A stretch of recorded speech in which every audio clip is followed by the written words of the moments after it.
Good morning friends, शुभदास ब्लॉगमध्ये सगळ्यांचे स्वागत आहे. कसे आहेत सगळेजण मस्त आणि स्वस्तच असताल. स्वस्त राहा, मस्त आणि मजेत राहा. हे बघा इकडे माझं हे ना पाणी उकळणं म्हणजे जिरे, धणे, मेथ्या, ओवा, दालचिनी हे सगळं हे पाणी मी ना उकळून सकाळी पीत असते.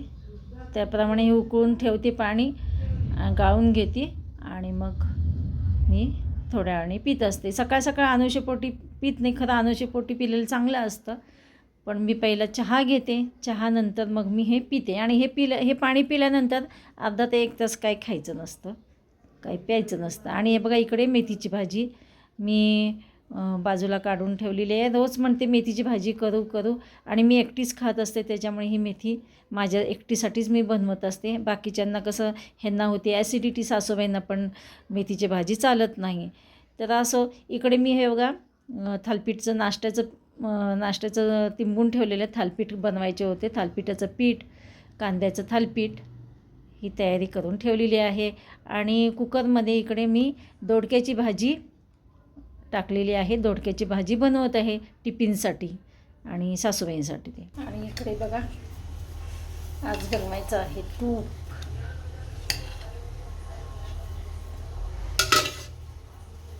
चला पाणी उकळलंय.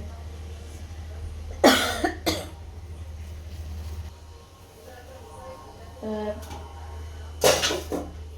चला इकडं आम्ही काय करते बघा, मी काकडी आणि गाजर मिस्टरांच्या टिफिनमध्ये देणार आहे. त्यांना कोशिंबीर देत असते, काकडीची कोशिंबीर. मग कधी असं सलाड पण काप कमी. तर चला पाणी उकळलं. आता कसं होतं उन्हाळ्याचं ना, काकडी शरीराला चांगली असते आणि दरवेळेस कोशिंबीर दिले तरी मग काय होतं, हे पण कंटाळतात. ते म्हणजे अगं मला कधी कधी काप करून पण देत जा. तर चला आता मी त्यांना इकडे उकळले पाणी.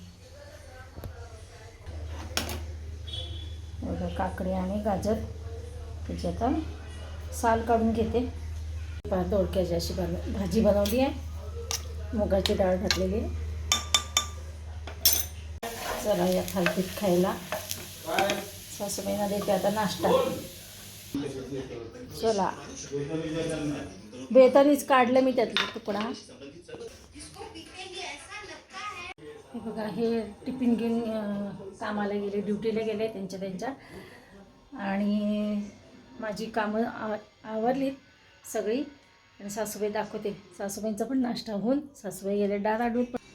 तर बघा हे सासूबाई गेले झोपी. आता टी व्हीचा आवाज थोडा कमी करते. हे बघा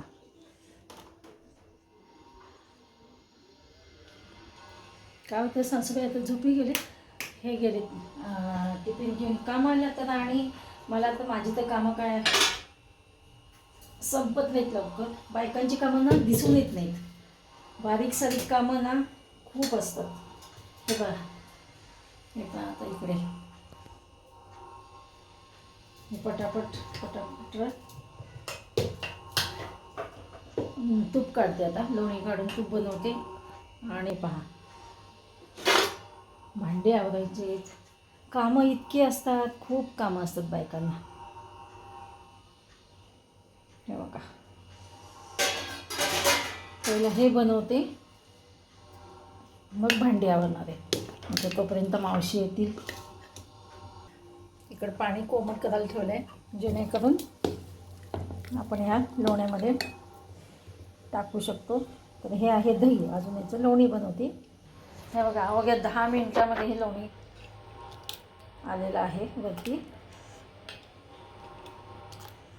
आणि आता मी कोमट पाणी टाकते, लगेच बराबर होऊन जाईल.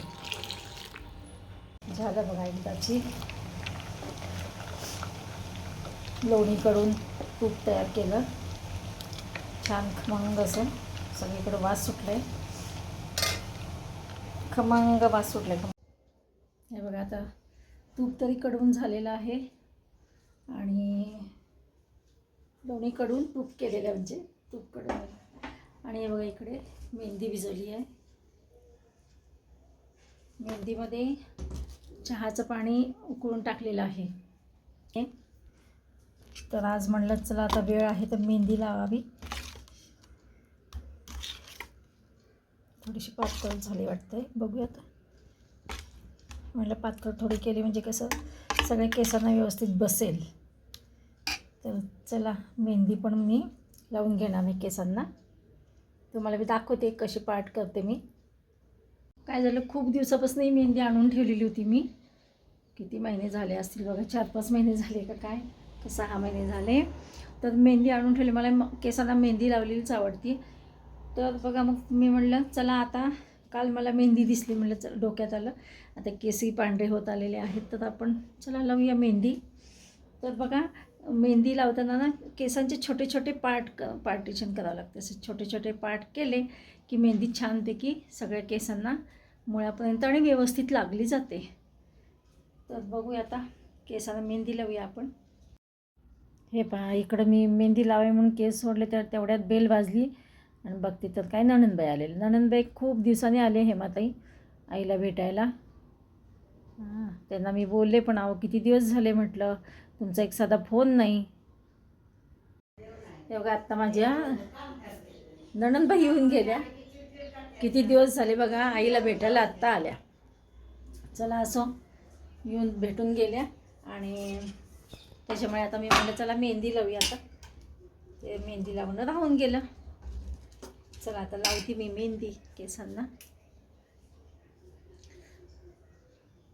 हे बघा आता मी फायनली मेहंदी लावणं चालू केलं आहे केसांना. आणि केसांची ना आपल्या क्राऊनपासून मेहंदी लावायची. हे बघा छोटे छोटे पार्टिशन करायचे, छोटे पार्ट करायचे.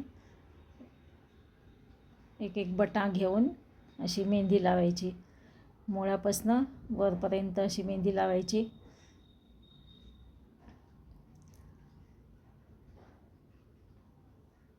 आणि अशा पद्धतीने मेहंदी लावल्यामुळे काय होतं सगळ्या केसांना व्यवस्थित लागली जाते. आणि एकावर एक असं जर गोल गोल असे राऊंड करून ती मेहंदी आणि ते म्हणजे केस इकडची तिकडे हलत नाहीत अशी जास्त अशी व्यवस्थित मेहंदी जर लावली छोटे छोटे पार्ट्स करून एक एक बटा घेऊन तर व्यवस्थित मेहंदी लागली जाते. आणि राऊंड राऊंड असं एकमेकावर रचलं जातं आणि मग केस हलत नाहीत.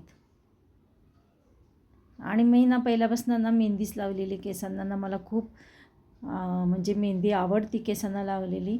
आणि काय झालं खूप दिवसाचं ते पाकिट मला दिसलं, खूप दिवस झाले त्याला आणून. आणि मग मी म्हटलं चला आता भिजवून टाकूया म्हणून काल मी ती मेहंदी भिजवली होती. खरं तर केस पहिला सगळे विंचरून घ्यायचे असतात मेहंदी लावायच्या आधी, म्हणजे कसं गुंता पण होत नाही आणि व्यवस्थित लागली जाते. तर आणि मेहंदी अशी केस गुंडाळली ना तर वरनं मेहंदीची थोडी असं कोटिंग करायचं असतं. ते बघा म्हणजे असं व्यवस्थित मेहंदी सगळीकडे लागली जाते. अशा प्रकारे या साईडची एक बट पुन्हा त्या साईडची एक बट अशा प्रकारे ही मेहंदी लावून घ्यायची. ते बघा अशी गुंडाळी ना व्यवस्थित तर सगळीकडे व्यवस्थित मेहंदी लावली जाते.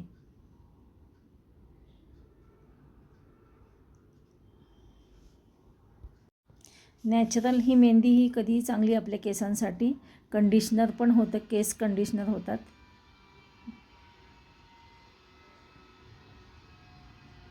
तर आता मला एक भीती होती की पुरती का नाही सगळ्या केसांना, पण बघूया म्हटलं एवढ्या. कारण काय होतं मेहंदी पुन्हा उरली तर पुन्हा ती वाया जाते. त्यामुळे मी ना यावेळेस मेहंदी भिजवतानाच ना क्वांटिटी व्यवस्थित घेऊनच मी भिजवलेली आहे. म्हटलं उरायला नको या हिशोबाने. हे बघा किती छान मेहंदी बसली जाते. असे एक एक एक एक हे बघा बटा छोट्या छोट्या बटा घेऊन ना अशी मेहंदी लावली तर व्यवस्थित पण केस, त्याला काही पिन लावायची काही केसांना काही गरज नाही लागत. असे आपोआपच केस छान एकमेकावर बसले जातात. चला, हे बघा अशा प्रकारे मी मेहंदी लावलेली आहे. चला, फायनली माझी ही मेहंदी लावून झाली आहे. कशी लावली बघा, तुम्हाला दाखवते मी सगळीकडनं. अशी टकलूसारखी दिसते. चला तर मग भेटूया अशाच नवीन एका व्लॉग्समध्ये. तोपर्यंत बाय बाय, टेक केअर.